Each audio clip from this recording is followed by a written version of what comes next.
Cheers everyone, Womick here with a new video. Since there are so many SpellForce games by now, some people have been having questions on which one they should buy, so I've decided that this video would be a good fit to make for them. I'll go through all the entries in the series, briefly mention their pros, cons, and because some are pretty old by now, how to quickly optimize them to prevent known issues. So if you enjoyed the video, make sure to leave a like, subscribe and share it. Let's get into it.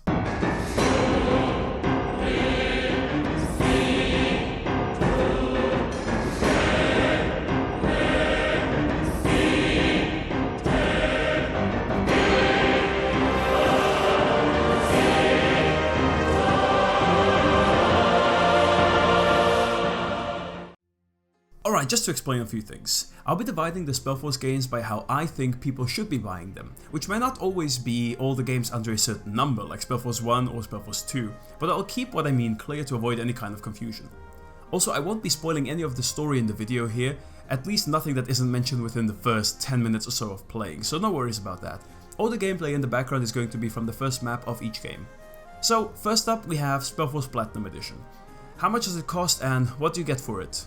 Well, on both Steam and GOG, the game costs €9.99, which is around $11, but it goes on a sale very often, which brings it down to around €3 or $3.50. For that price you get 3 games, SpellForce The Order of Dawn and 2 of its add-ons, Breath of Winter and Shadow of the Phoenix. According to the website How Long to Beat, finishing the main story plus all the side quests should take you anywhere from 120 to 130 hours. This is for all the 3 games combined. As for modes, the bread and butter of SpellForce Platinum is going to be no doubt the single player mode, but there's also a free game mode which adds a bit to the story, but still mainly focuses on allowing you to play more and can add a good chunk of playtime on top of what's already there. Multiplayer is definitely not what you'll be buying this game for, since the servers for it are offline, but you can still play it with friends using third-party programs such as Hamachi. The graphics are pretty dated for today's standards, but keep in mind that this came out in 2003. When it comes to the gameplay, SpellForce Platinum is a nice mix of RTS and RPG elements. The RPG uses a skill and attribute point system which is very open and allows you to create all sorts of character combinations. The RTS is fun as well, but it's not too fleshed out. Don't expect getting StarCraft while playing this. It's nice for a more chill and relaxed experience, but nothing too intense. Overall, there's a big focus on narrative and atmosphere in SpellForce Platinum, which is what I believe this game does very well, so if you're looking for a world to immerse yourself in, this should be right up your alley. Before moving on to SpellForce 2, if you decide to get SpellForce Platinum on Steam, make sure to go into the game's properties, select the beta and then select Original 1.54, which brings the game onto a stable version and fixes most of its known issues. All in all, considering the low price and the content you get for it, I can only recommend giving this one a shot. Next up is SpellForce 2 Gold Edition, or as it's known now, Anniversary Edition. Available on both Steam and GOG for around €15, it includes the games SpellForce 2 Shadow Wars and Dragonstorm, which together clock in at around 55 to 60 hours of playtime. We see a return of free game mode which has been expanded vastly when compared to SpellForce Platinum, meaning that you can squeeze a fair bit of gameplay out of it as well, but the single player is once again the main focus of the game. Like with SpellForce Platinum, you won't find much when it comes to multiplayer. You can still use third-party programs to connect and play with friends, but there are no official servers, so don't expect to just find a match at any given time. Graphic-wise, I have to say that SpellForce 2 aged pretty well considering that it came out in 2006. The looks changed a bit more to a cartoony style since SpellForce 1, but it fits the game pretty well in my opinion. The game is a mix of RTS and RPG, like SpellForce 1, but both have been simplified compared to it. The skill tree is now more of a linear tree, but it still offers a fair bit of customization, and the RTS gives you fewer resources to work with, which means that you can get your base up and running much quicker. Some people like this, some don't. Personally, I don't mind, I think it fits the game really well. The narrative and world building is continued, and the games once again do a terrific job at it presenting it all. So similar to SpellForce Platinum, if you like well done world building with a light mix of RTS and RPG on the side, this should be for you. As for issues with SpellForce 2, some people have complained that the graphics look a bit weird and that there are some bugs in the game in the new Anniversary Edition. All of this can be fixed easily, so it's nothing to really worry about. I'll leave the links to all the fixes down in the description, make sure to check them out if you buy this game, it'll save you a lot of trouble.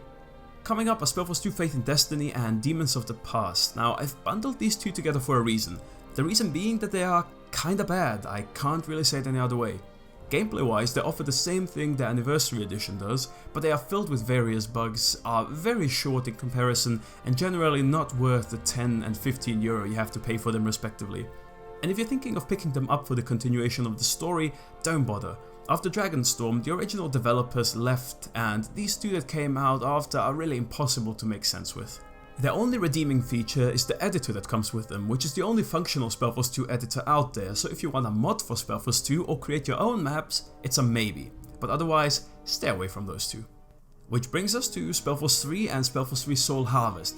Now this is where things change up quite a bit.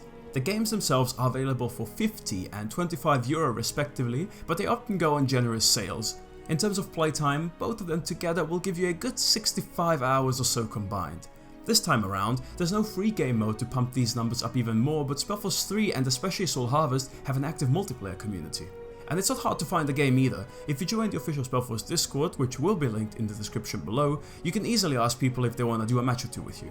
I do have to mention that Soul Harvest runs its multiplayer through a server, unlike SpellForce 3 Base, which does player-to-player connection, and that means the further you live from the server, which is located in Germany, the more ping you'll have when playing online.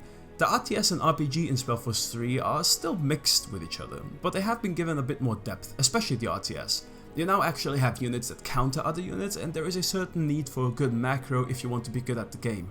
The RPG is kind of a mix between SpellForce 1 and SpellForce 2, which is neither good nor bad in my opinion, it's just something that you have to decide for yourself while playing. The campaign also has a co-op option in both of these games, which is a really nice touch if you want to play with your friends. Now, narrative and story in SpellForce 3 is something I have a bone to pick with since this channel focuses a lot on SpellForce lore. If you want to pick up SpellForce 3 to expand the world you learned about in SpellForce Platinum and SpellForce 2 Anniversary Edition, I wouldn't bother. I won't go into too much depth here, you can check this video out if you want details, but the TLDR is that it's very inaccurate compared to those games. This won't really matter to you if you're a new fan, in which case the story can be alright. I feel like it has some pacing issues and it doesn't really build up its world that well. You can finish SpellForce 3 and not really know much of how anything works in this world, but it can be enjoyable. And that's the games we have in the series right now.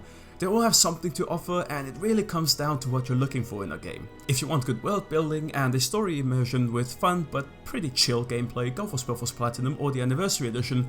If you enjoy multiplayer and RTS with a bit more depth, go for SpellForce 3 and Soul Harvest.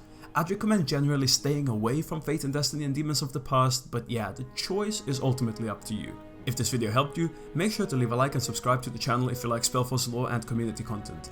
But that's everything for now. Thank you very much for watching, and I'll see you in the next video.